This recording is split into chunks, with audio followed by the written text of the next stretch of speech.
Welcome to another Tech Help video brought to you by AccessLearningZone.com. I am your instructor, Richard Rost. We're back, folks. We're doing Calculator Part 5. And, of course, Part 5 implies a Part 4, which implies a Part 3 and a Part 2. And so go watch Parts 1 through 4 if you haven't watched them already. Go do that, and then come on back, and we're going to do some fun stuff. What are we doing today? Well, here's my calculator, my sample database that I built right before we started this whole thing. We're doing the memory buttons today. So you put something like 36 in here. You want to add it to the memory. Boop, it goes into the memory. We stick it down here. So now we can clear this. We can go do some other stuff, right? We can times that times 3 equals this. We can divide it by 50, whatever, equals that. Okay. And then we could take this. Oh, let's subtract that from the memory. Boop, and that goes in here. And this is my sample database, folks. I made this a bit too small to read, but the value's in there. It's correct. All right. So now we can clear this. We can do some other stuff, blah, blah, blah. Oh, I want that memory value back. Okay, hit memory recall, and it brings it back up there. That's what should be in the memory. Okay, want to clear the memory? It's gone. So aside from making this box too small, which this is just my sample database, we'll make that bigger in ours. Okay, that's how memory works. You've probably seen this on calculators before. I know a bunch of people don't know how these buttons work. It's add to memory, subtract from memory, recall the memory, and clear the memory. Now, we got an easy job because we got a computer. Memory buttons have been around since calculators had like really, really tiny memory in them. All right, well, we can just drop this information into a separate box. And you don't have to put it in a box. You could use a memory variable and just store it in the system memory. But I figure, why not display it? We got plenty of room on the screen, right? Instead of just having it hidden somewhere like most calculators do, right? They just hide it and don't show it to you. We can show it. All right, so let's do this. Let's build this stuff. You ready? All right, so let's start off by making our buttons. And I'm just going to grab one of these other buttons here. Let's just grab you. Actually, let's grab this guy because we don't need the event procedure that goes. We don't need this thing here. I don't want to have to clear it from all those buttons. So let's just copy, paste you. We're going to take you and put you over here. Like there. And this one is going to be the memory plus button. And that's a bit too big. Let's drop the font size down a little bit. Maybe come down to 18. Yeah, that looks good. Let's change the color. Maybe light blue. All right, looks good. Copy, paste. Slide you next to it over here. That'll be memory minus. And we're going to copy both of these buttons and paste them down below. And that'll be memory recall and memory clear. And I still think they're too big. Let's make that font a little bit smaller. Maybe 16 point. That looks better. Okay. Let's give these guys names. This will be button M plus, button M subtract, button MR, and button MC. Okay, got our button names.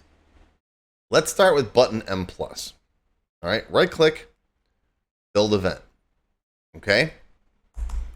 What are we going to do in here? Well, I want to take whatever value is being displayed in the calc area and save that to another location.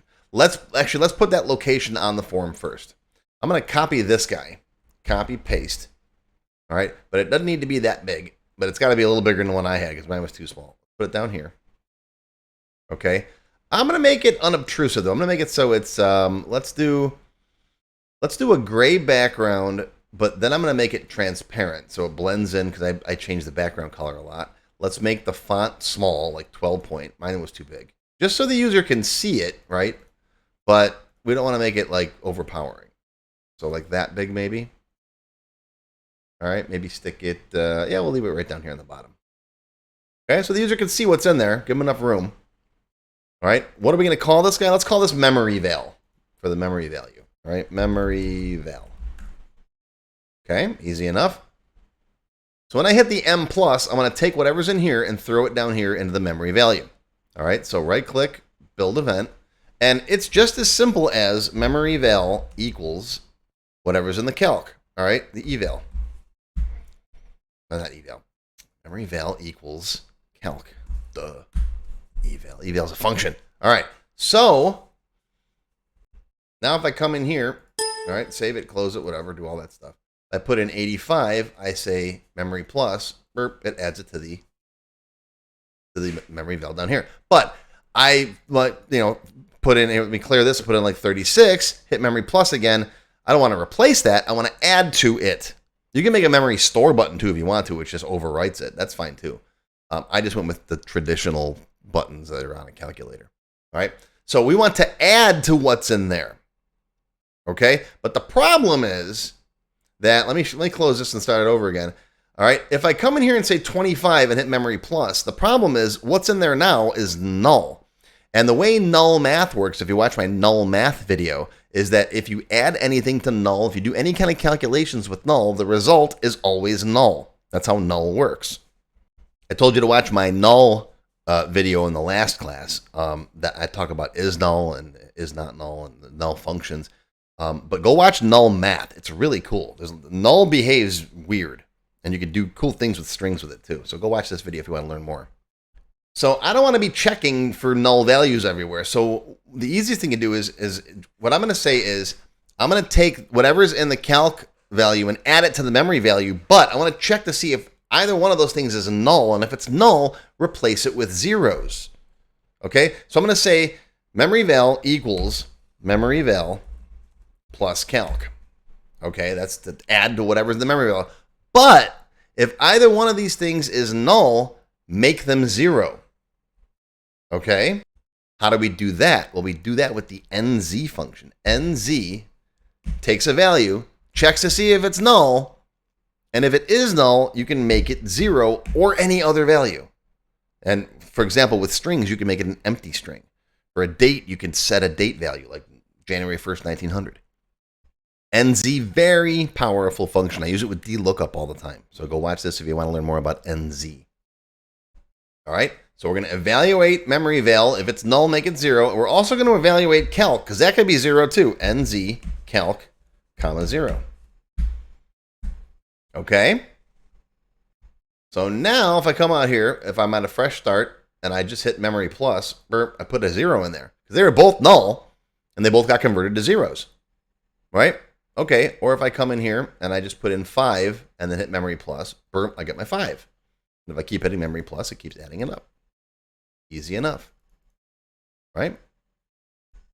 Now, here's the thing that I also want to take into consideration. What if the user puts in here 5 times 5 and then hits memory plus? See? Yeah, type mismatch. I don't want to do all that. So let's evaluate whatever is up in the calc field first and then add that value to the memory. So, and that's real easy to do right now. All we got to do is right here say do calc. That's it. Just do calc.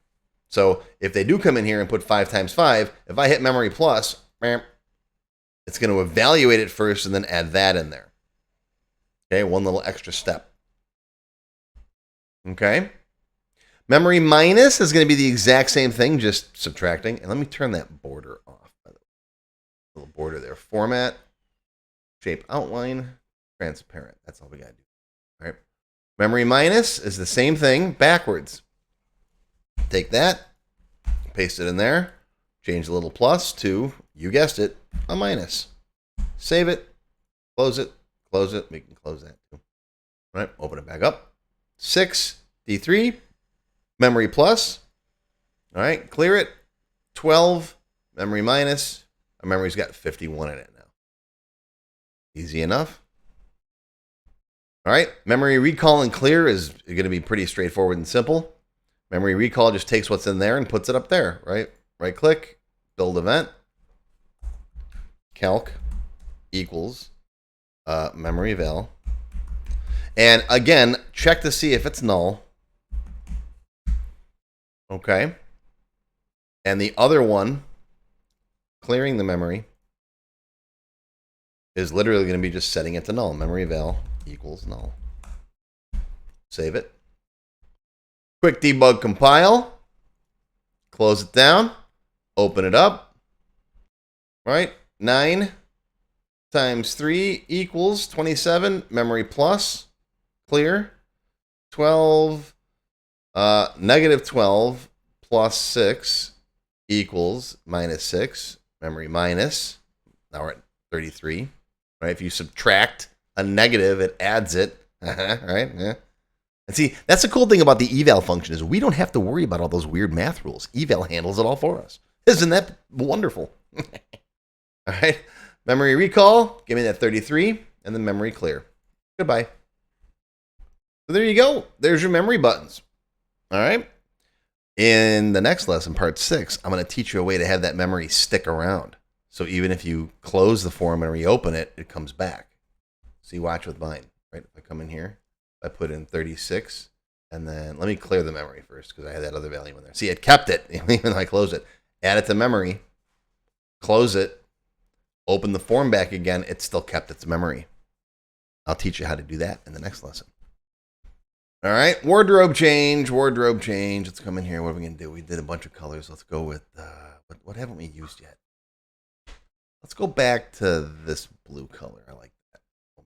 This guy. Let's go there. That's pretty cool, all right? What do you think? Save it, close it, open it. All right, that's a little different looking. But there you go. There's your part 5. Hope you learned something. Live long and prosper, my friends. I'll see you tomorrow. If you enjoyed this video, please give me a thumbs up and post any comments you may have below. I do try to read and answer all of them as soon as I can. Make sure you subscribe to my channel, which is completely free. Click the bell icon and select all to receive notifications when new videos are posted. Want to learn more? Click the Show More link below the video to find additional resources and links. YouTube does a pretty good job of hiding it. It's right down there. See this part of the description here, right? The name, the video's up here. There's a little Show More down there, right down the bottom. It's kind of hard to find. But once you click on that, you'll see a list of other videos, additional information related to the current topic, free lessons, and lots more. And YouTube no longer sends out email notifications when new videos are posted like they used to do. But if you'd like to get an email every time I post a new video, click on the link to join my mailing list. And you can pick how frequently to get emails from me, either as they happen, daily, weekly, or monthly. Now, if you'd like to become a paid member of my channel and receive all kinds of awesome perks, click on the Join button. You'll see a list of all the different membership levels that are available, each with its own special perks, including my extended cut videos, access to my code vault, lots of VBA source code in there, template downloads, and lots more. I'll talk more about these perks at the end of the video.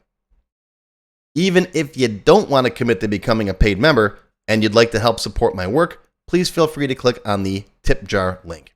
Your patronage is greatly appreciated and will help keep these free videos coming. I got some puppies to feed. But don't worry, no matter what, these free tech help videos are going to keep coming. As long as you keep watching them, I'll keep making more, and they'll always be free. Now, if you really want to learn Access and you haven't tried my free Access Level 1 course, check it out now. It covers all the basics of Microsoft Access, including building forms, queries, reports, and more. It's over 4 hours long. You can find it on my website or on my YouTube channel. I'll put a link down below you can click on. And did I mention it's completely free? The whole thing, free, 4 hours. Go watch it. And okay, a lot of you have told me that you don't have time to sit through a 4-hour course. So I do now have a quicker Microsoft Access for Beginners video that covers all the basics faster in about 30 minutes. And no, I didn't just put the video on fast forward. But I'll put a link to this down below as well.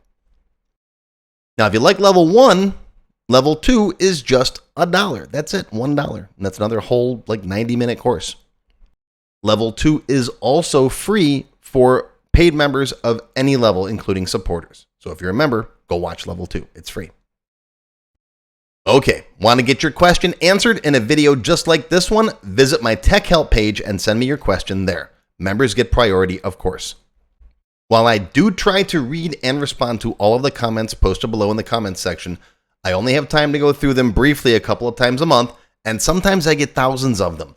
So send me your question here on the tech help page, and you'll have a better chance of getting it answered. And while you're on my website, be sure to stop by my Access forum. We've got lots of lively conversations about Microsoft Access and other topics. I have a fantastic group of moderators who help me answer questions. Shout out to Alex, Kevin, Scott, Adam, John, Dan, Juan, and everybody else who helps out on the site. I appreciate everything you do. I couldn't do it without you. Be sure to follow my blog, find me on Twitter, and of course on YouTube. Yeah, I'm on Facebook too, but I don't like Facebook. Don't get me started. Now, let's talk more about those member perks if you do decide to join as a paid member. There are different levels: silver, gold, platinum, and diamond.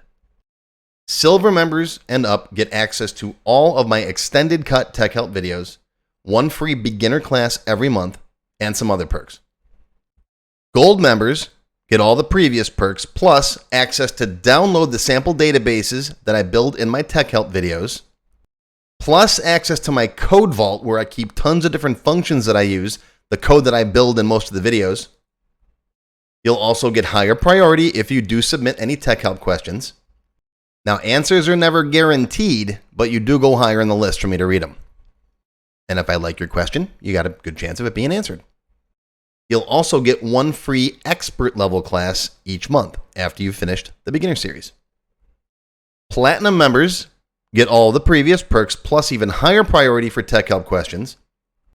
You get access to all of my full beginner level courses for every subject. And I cover lots of different subjects like Word, Excel, VBA, ASP, lots of different stuff, not just Access. These are the full-length courses found on my website. You get all the beginner ones. In addition, once you finish the expert classes, you get one free developer class per month. So lots of training. And finally, you can also become a Diamond sponsor. You'll have your name or your company name listed on a sponsors page that will be shown on each video as long as you're a sponsor.